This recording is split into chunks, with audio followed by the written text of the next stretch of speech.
welcome to Spicer & Company. I'm David Brody, filling in for Sean Spicer. And I'm Lindsay Keith. Well, we have so much to talk to today, but David, we're seeing an uptick in violent crime right now, and now the controversy over reopening schools in the fall, and the Supreme Court ruling today on Obamacare, and that's just some of it. Well, that's right, Lindsay. That's not enough, by the way. But we start with something you're not going to hear much about from the left-wing media. The perhaps all too comfortable relationship between Joe Biden, his son, and China.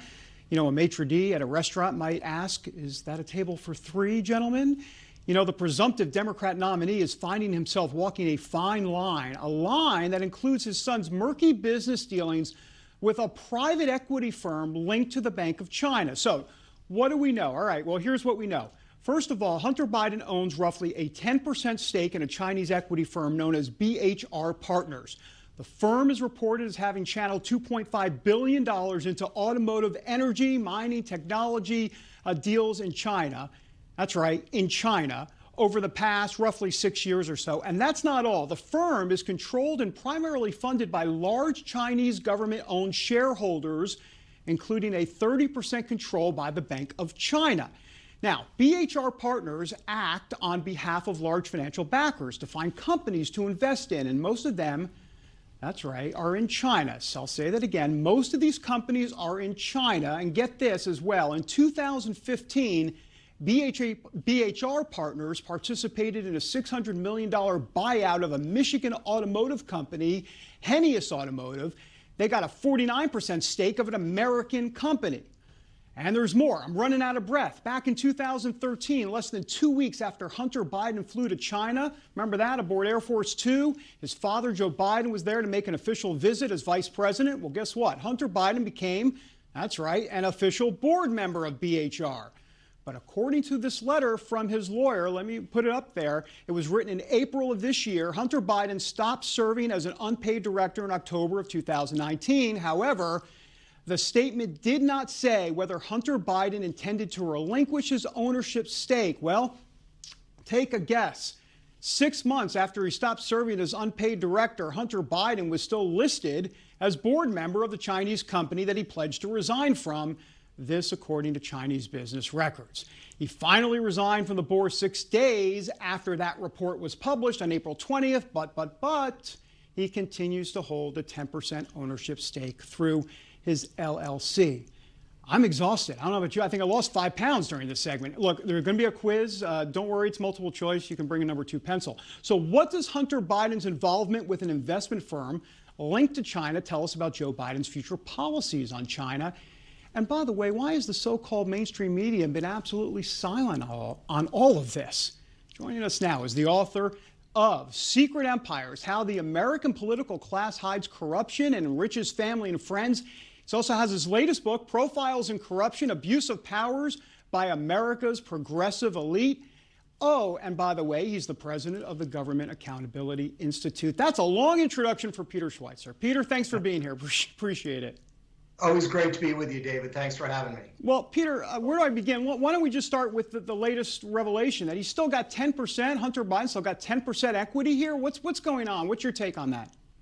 Yeah, I mean, look, this is an absurd business arrangement by any measure, David. Think about this. The Chinese government decides they're going to fund a private equity company. They're going to put in $1 billion, $1.5 billion of money. And they are going to staff it with Chinese financial executives.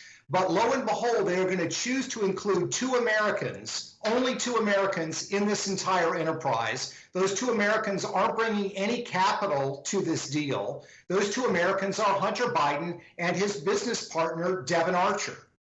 That's all they bring to the table is the Biden name. And it's very troubling because, yes, he resigned his position as a member of the board of directors, but as a member of the board of directors, he was involved in and helped oversee a series of very troubling financial transactions whereby this private equity company, funded and controlled by the Chinese government, made very sensitive purchases of companies that advance Chinese state interests. And Hunter Biden is probably worth $20 or $30 million based on this relationship alone. So Peter, what does this mean if Biden, for some reason, does get elected in November? What is this? I mean, is Biden compromised here on China? What is your sense about all of that? Well, look, the question becomes, why would the Chinese government decide, in a manner of all things, to pick the son of the sitting vice president for this position? Curiously, a year before Hunter Biden got this post, it was announced by Barack Obama that Joe Biden would be the point person on U.S. policy towards China.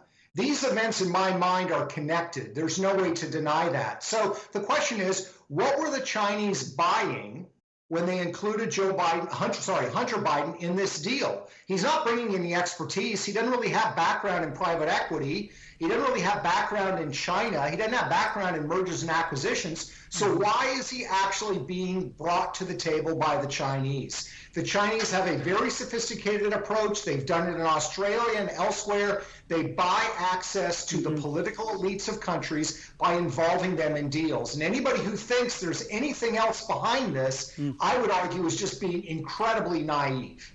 Well, I'll tell you what, Peter, let me play a little bit, or I say play, let me tell you about all the mainstream media articles that have been written about this. Here, let me think. Okay, we're done. Because, I mean, where have they been? Where's the Fourth Estate hasn't done a thing really on this at all in terms of Pulitzer Prize investigations and all of that. I want to read you a tweet from the chairman of the Republican National Committee, Ronna McDowell. She said this: Hunter Biden promised to cut ties with a Chinese private equity firm months ago, but he is still a major owner of stake in the company. Where's the media attention of Hunter's continued foreign entanglements? What say you, Peter? Yeah, it's a great question. There seems to be zero curiosity. And I think everybody would admit that if we were talking about Donald Trump Jr. doing deals in Beijing, it would be all over the news. And by the way, I would be reporting on that too. So there is clearly a double standard. But let me add something here, David. We're talking about the BHR deal. There are several other deals in China with Chinese-backed entities that Hunter Biden was a party to as well. So it's not just this one. You've got Rosemont Realty, of which he was a co-founder and a board member, that ended up being bought in part by a Chinese company called Gemini, which is linked to the Chinese military, the PLA. There are investment funds they had, Rosemont investment funds that Chinese entities invested in. So this is not just about this one BHR deal, and his stepping down from the board really does not erase the entanglement. It does not erase the financial relationship, and it does not erase the fact that the Chinese government has leverage over the Biden family. Speaking of the Biden family, I want to play you a quick clip. This is a Hong Kong businessman, Elmer Yoon, CEO of Golden Bridge Technology. This is what he just said recently about the Biden family. Take a listen. His family, brother and son, have been making huge amount of money from China. It's a very corrupted family. Well, look, you talk about this in Profiles in Corruption. You devote a whole chapter to Biden. It's not just about Hunter Biden. We're talking about Frank and James and the whole family there. Yeah, we call them the Biden Five, David, and you're exactly right. I mean, what you always look for in corruption, and I've researched corruptions among Republicans and Democrats in all different forms, what you're always looking for, David, is there a pattern? We understand somebody makes a mistake, somebody doesn't cross all their T's. What you have in the case of the Bidens are 5 family members who have cashed in because of Joe Biden's political power, and they all did it while he was vice president of the United States. It was a feeding frenzy. You had Hunter Biden's deal, you had his brother Frank's deal, you had his brother James, who got involved in a real estate construction company that got a huge contract for reconstruction in Iraq. Again, his brother had no background in construction. You've got his sister Valerie, whose political consulting firm has earned millions of dollars by working for Joe Biden's campaigns. You've got deals involving his son-in-law. This is not an isolated case. I mean, sometimes Biden defenders will say, well, you know, Hunter's had some personal problems. He's had some issues. Maybe he made some mistakes. It's not about Hunter. It's about the entire family and the fact that 5 family members have used and leveraged Joe Biden's position to enrich themselves overseas. Peter Schweizer, always an informative interview. I really appreciate you being here. Thanks so much. I was glad to do it, Dave. Great to see you. All right. Up next, we're talking to former New York Governor George Pataki on New York City's spiking shootings How do those calls to defund the police look now, oh, by the way? And then we're going to take a look at a poll that shows Joe Biden as a likely winner, but can you really trust the numbers? Pollster Jim McLaughlin is going to break that down. And speaking of the election, later in the show, Trump is pushing to reopen schools in the fall, but will this help or hurt his reelection campaign with suburban moms? Very important. All that, so much more coming up.